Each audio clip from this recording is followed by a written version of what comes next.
결론은 내 팬과 충성 독자를 만드는 게 가장 중요한 거죠. 다른 사람의 손을 거치지 않고도 우리 브랜드 자체적으로 사람들에게 영향력을 끼치고 팬을 만들어서 우리가 소통하고 결국에 우리가 판매까지 할 수 있게끔 하는 게 가장 중요한 거겠죠. 내 비즈니스의 브랜딩과 마케팅이라는 주제로 저와 함께 오늘 공부를 해보도록 하겠습니다. 2023년 디지털 마케팅 그리고 이 마케팅 이 시장의 트렌드에 대해서 업데이트된 내용을 얘기를 한번 나눠보도록 하겠습니다. 두 가지 이 키워드로 정리를 하자면 진짜 온라인과 라이브 커머스라고 할 수 있어요. 마케팅의 판이 많이 바뀌었습니다. 저희가 이 원치 않았던 지난 3, 4년간의 오프라인 생활의 단절됨을 겪으면서 실제로 굉장히 빠르게 모든 면에서 디지털라이제이션이 됐거든요. 여러분들도 아마 오프라인만 생각하셨던 분들이 이 온라인을 빼놓고는 살아갈 수 없겠다라는 생각이 드셨을 텐데 이 온라인도 굉장히 더 깊어졌어요. 다양해지고. 그래서 그런 것들에 대한 2023년도 마케팅 트렌드에 대해서 한번 여러분들과 지금 따끈따끈한 자료들을 가지고 공유를 한번 해보도록 하겠습니다. 글로벌 인사이트, 전 세계적으로 마케팅이 어떻게 변할까라고 했을 때 디지털 광고의 평균 실종이라는 문장으로 정리를 할 수 있습니다. 메이저로 끌고 가는 것들이 없다는 거예요. 여기에만 하면 된다. 네이버, 구글, 페이스북 이런 것만 하면 된다. 이런 시기가 이제 많이 지났다는 거죠. 원래 2022년 전까지 미국 내 디지털 광고 시장 점유율이 구글과 메타가 거의 80%였어요. 글로벌 시장에서는 구글, 메타 안에 페이스북과 인스타그램이 들어가 있기 때문에 구글 안에 유튜브 들어가 있죠. 그러니까 다 하나의 채널처럼 묶여져서 이것만 하면 된다. 거의 이게 다 메이저라고 했는데 이것조차 이제 많이 흔들리고 있는 시장이라는 거죠. 어떻게 변하고 있냐? 이제 숏폼이 대세가 됐고 우리가 열심히 구독하고 있는 넷플릭스, 디즈니 플러스 이런 것들로 대표되는 OTT가 뜨게 되고 있는 거죠. 그래서 그만큼 매체가 그냥 단순히 TV, 인터넷 이것뿐만 아니라 굉장히 다양해졌다는 겁니다. 이제 그럼 한국 로컬 인사이트를 봤을 때 이제 버티컬 플랫폼 광고 사업 확장이라는 말로 할 수가 있는데 얘는 뭐냐면 그냥 우리 이제 무조건 네이버만 하면 돼. 그냥 우리 회사만 띄우면 돼. 이게 아니라 이제 디테일하게 타겟팅의 설정을 해야 되는 광고의 시기가 돌아오는 거예요. 모든 광고 플랫폼에 인사이트와 분석이 다 붙어 있으면서 이제 그냥 모두 대한민국 전체에게 우리 제품을 소개하거나 우리 브랜드를 소개하는 게 아니라 특정 산업, 직업, 연령대, 성별, 하다못해 취향 이런 것들을 공략해서 굉장히 디테일하게 광고를 하고 캠페인을 해야 그 사람들에게 맞춤형 지금 네이버에서 만드는 사이트 검색 광고도 똑같은 단어를 검색해도 보이는 결과값이 다르다는 거예요.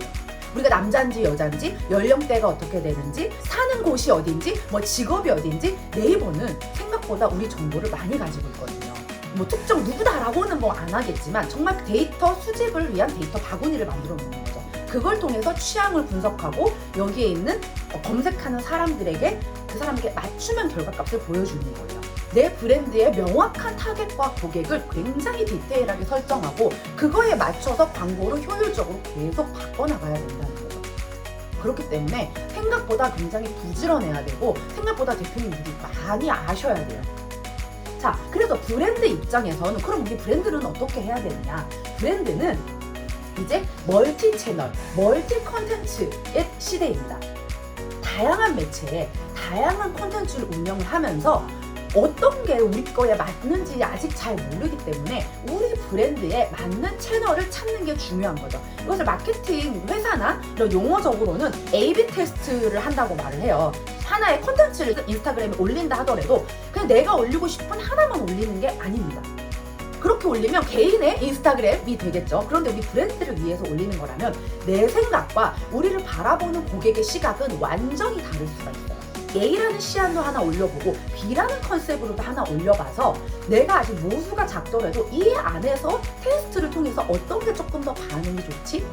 어떤 걸 사람들이 더 좋아하지? 이런 것들을 면밀히 분석해서 조금 더 반응이 좋은 것들로 모양을 잡아가야 됩니다.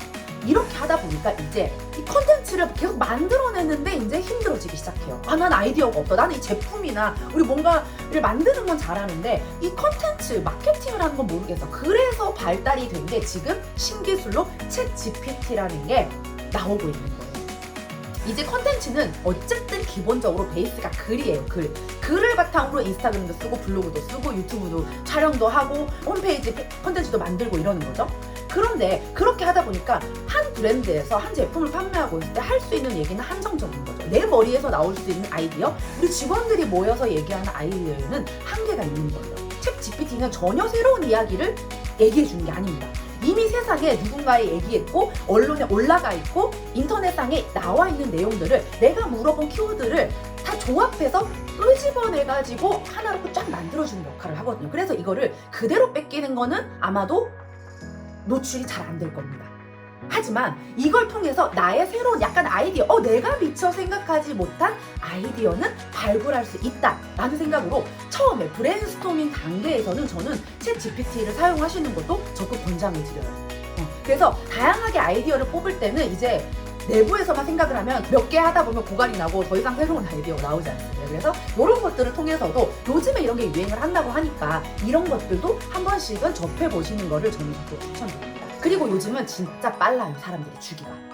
옛날에는 마케팅 캠페인 같은 걸 한 번을 했을 때 한 달을 한다거나 뭐 2달을 해가지고 테스트를 했는데 이제 그럴 시간이 없습니다.